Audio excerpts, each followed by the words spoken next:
Kabila entre Munduki na balabala.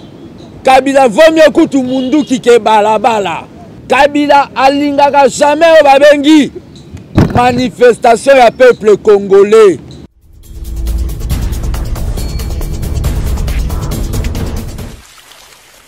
Merci beaucoup, très chers amis de la presse de la liberté.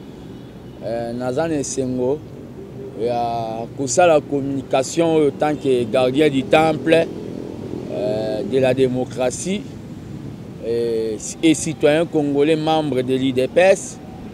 Premièrement, Nazo Lingane éclaircir opinion par rapport à la situation où Batubamona qui n'a pas réseaux sociaux.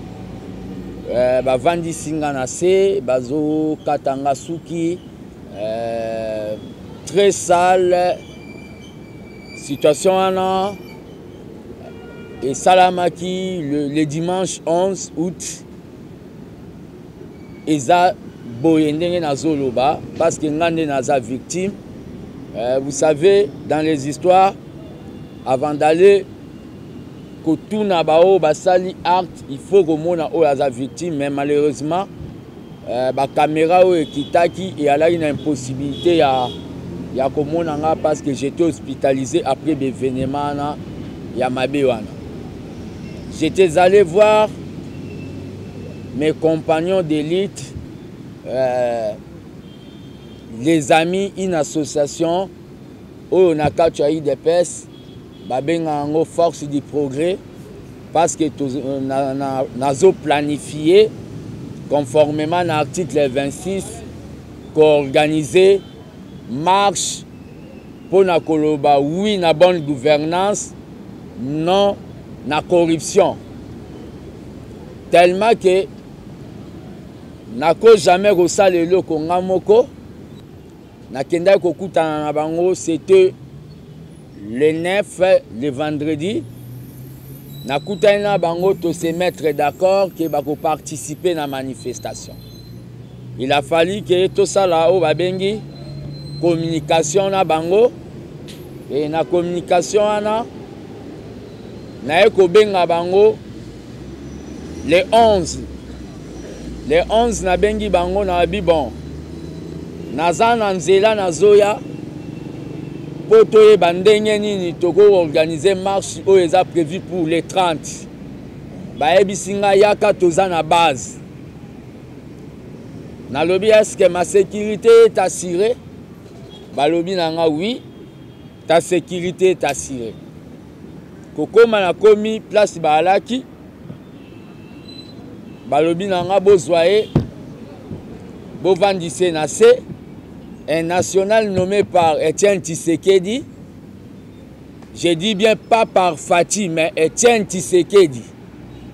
Bavandi singa nase, bozwa Gillette, bakatinga kovo,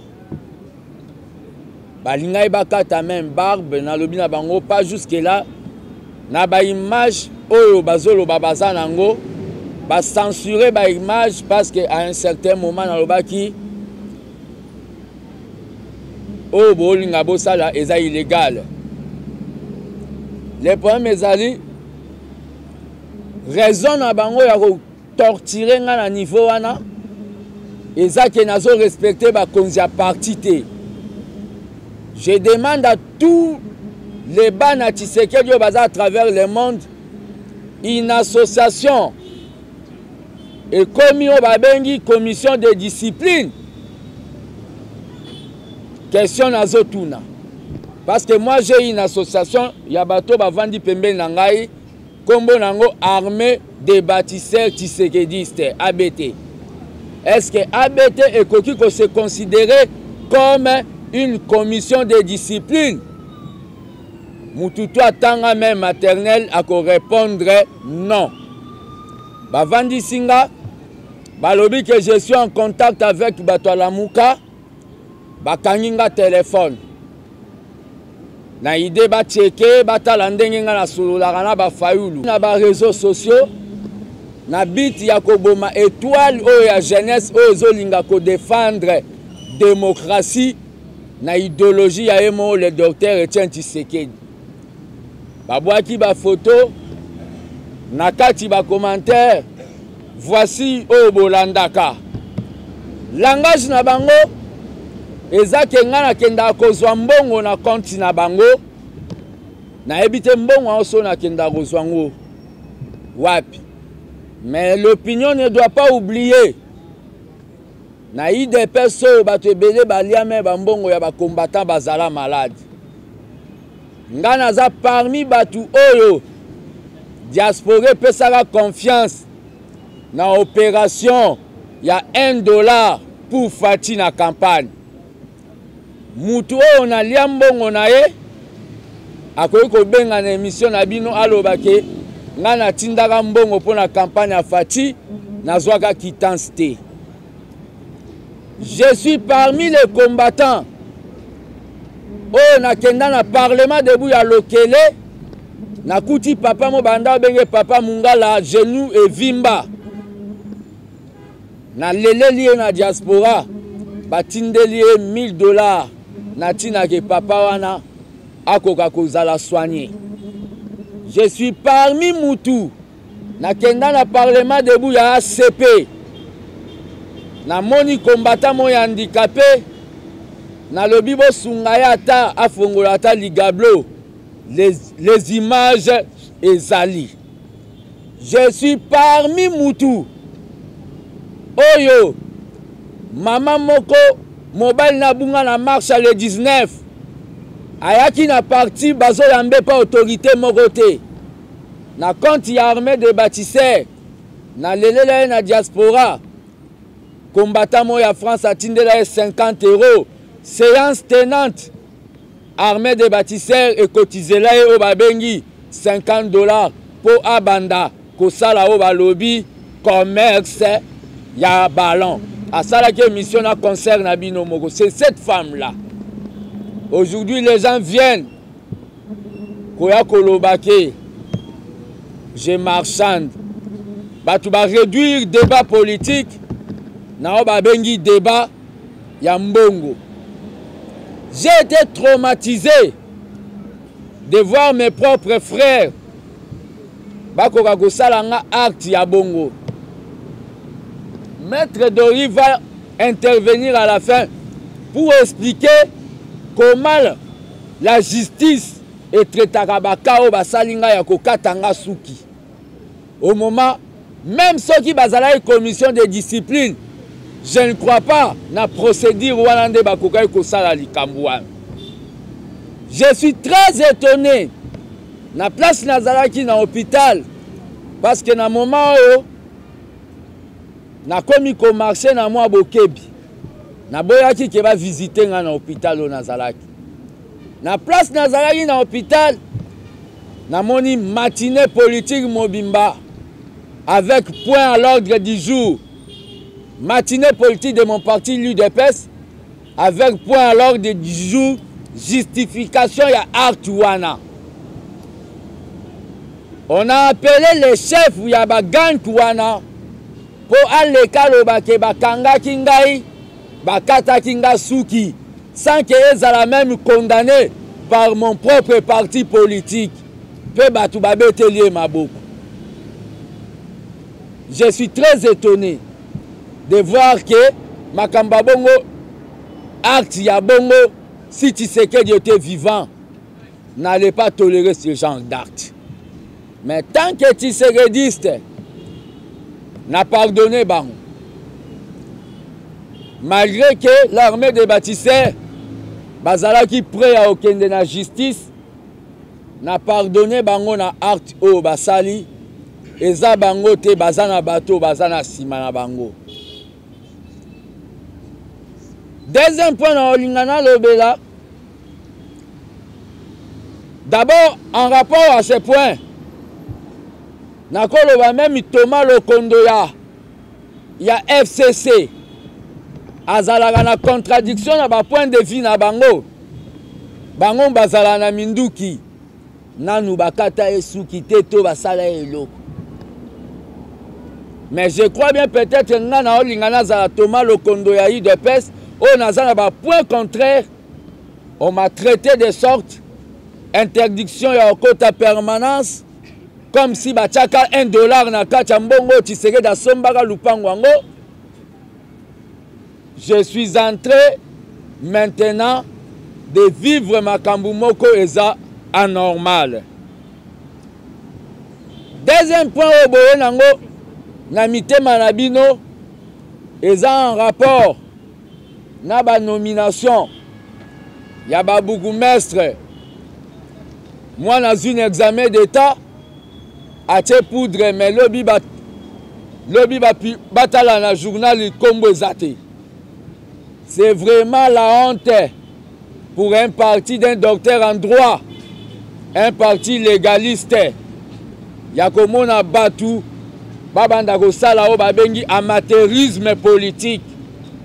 Ngale na melaki masanga na langwaki, j'avais demandé pardon. Ces gens-là basenga pardon à Artuana, monsieur Augustin Kabouya, je cite son nom. Asenga pardon à Artuana. Et Tshisekedi comme docteur en droit mal à l'aise. Que Oya ko publié et le comment est illégal dans un parti légaliste. Il faut senga pardon. Soka ko senga pardon te a démissionné. Il doit démissionner. Ou bien commission na ya discipline. Oh kata batusuki bakatepe suki. Il doit normalement démissionner. Nazomona batu bazomema fanatisme na kati ya parti na ba réseaux sociaux ba comme je suis Augustin Kabouya. Akufita à commettre acte moko ce qu'on est en train de faire aujourd'hui. Bokomi kolinga kosala esprit d'équipe au lieu ya kosala esprit du peuple. Mutasali erreur tellement que yenda ko signer pour bozwa poste bozo comme je suis Augustin Kabouya. C'est la honte. La vraie IDPS, vous constaterez après la sortie du gouvernement, je suis encore seul, beaucoup de gens vont me rejoindre. Je l'annonce à ce jour. Les gens vont comprendre que babanda ko beta bango balobi ba formal, babanda ko kosa bango na idée bati kaka kabilisme kende. Conséquence ya makambu ya Gentini Ngobila na Augustin Kabouya, c'est tout simplement quoi? Les gens ne veulent plus respecter la constitution. Bakomi kolinga kosala eza ba arrangement de salon.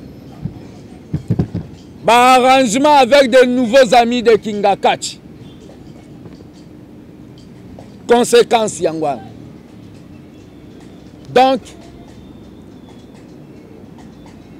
eza soni. Batu baoloba makambu na biso ya ndaku. Il faut te lobela yango na ndaku. So bolobeli na ndaku ezo simba te babima ata babelela. Peut-être bato libanda bakoya osala médiation. En rapport avec la marche du 30 aura bel et bien lieu qu'il pleuve ou qu'il neige. La marche là aura bel et bien lieu avec ceux qui sont disponibles. C'est une marche que j'ai écrite tant que citoyen congolais n'a pas autorité à ville. Parce que la Constitution peut signer droit. La marche a pour motif soutenir la bonne et dire non à la corruption. C'est ça le cheval de bataille du président de la République. Je ne comprends pas pourquoi les gens veulent combattre cette marche. Ceux qui veulent combattre cette marche, ce sont des gens qui sont maintenant au Balobi, les envoyés spéciaux de Kabila à l'UDPS. Kabila n'a jamais voulu. Kabila alingaka jamais au Babengi. Manifestation du peuple congolais. Kabila, entre Munduki na Balabala, Kabila vaut mieux que Munduki que Balabala. C'est pour cela que nous sommes en train de vous dire tout simplement. tous ceux qui veulent soutenir Poto Bandao Babengi, majorité populaire, parce que nous n'avons pas la majorité au Sénat, nous n'avons pas la majorité dans l'Assemblée. Poto Bandao Babengi, majorité populaire, pour soutenir Kana Malobate. On a besoin de faire les tracts, on a besoin de faire des banderoles. La marche doit être agrémentée, c'est-à-dire qu'on a besoin de fanfare. Ngana Salarati. Je demande na bao nyonso balingi to pesa président na biso maboko na weza cheval de bataille na e bako contacter nga, mon numéro est déjà connu. Que les gens cessent de dire que makambo nga nazo sala ezapo na zwambongo. Non, non, non. Eza parce que nazo constaté balingi ba komisa IDPS o babengi palu.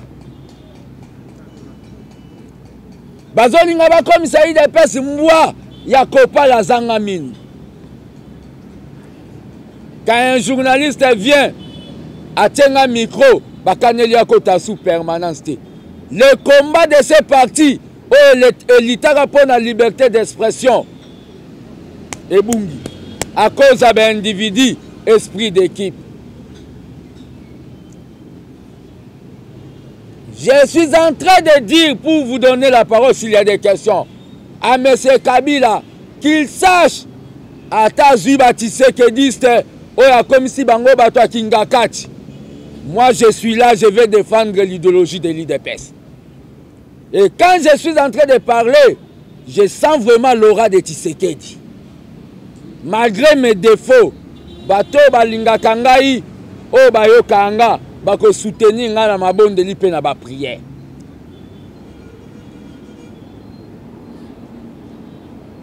J'ai dit et je vous remercie.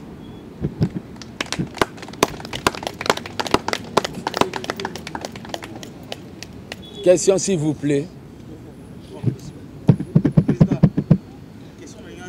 Vous présentez la chaîne. C'est bon.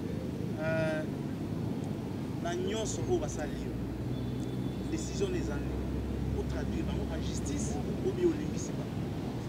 Deuxième question, ils ont pour l'interdiction interdiction pour entrer à siège. Est-ce que nous avons dit que nous sommes pas rejoindre l'État? Nous avons confirmé que nous avons c'est la deuxième question. J'ai donné toute ma jeunesse dans ces partis.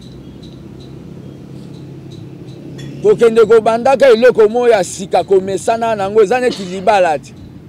Bosala dana moi 5 ans. OK Robeta par exemple Bibika Pinga je t'aime. Oyebi ko banda ko yeba ba comportement na e. Et tchaka pe moi ba mal à l'aise hein. C'est-à-dire ma jeunesse c'est l'IDPS et dans l'IDPS je suis comme un poisson dans l'eau. Dans l'IDPS, j'ai été formé par les grands maîtres. Kokende kozale pas maître misusu à kokoka gaz nangati. Et belé kutulelo ba kokoka gaz nangati. C'est-à-dire je suis dans l'IDPS mais je tiens à signaler tout simplement l'IDPS n'est pas le bâtiment là. L'IDPS c'est tout un état d'esprit. Bato bazana arubaya na limetete. Je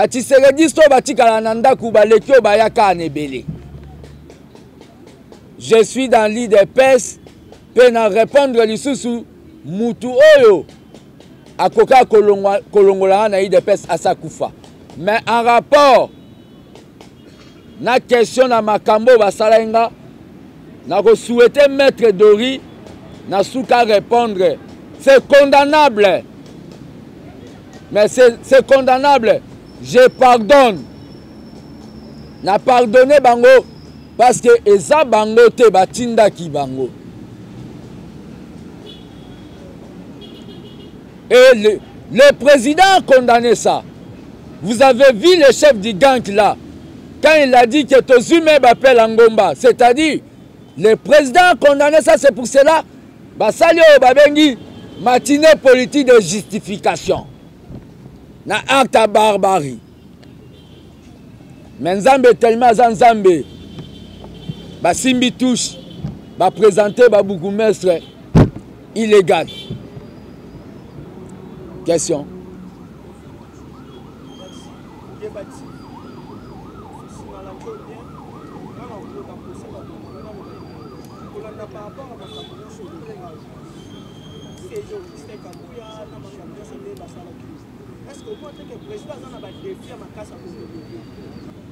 Mars à le 22 ezalaki na motif ya koboya ancienne figure, dire nos anciennes figures.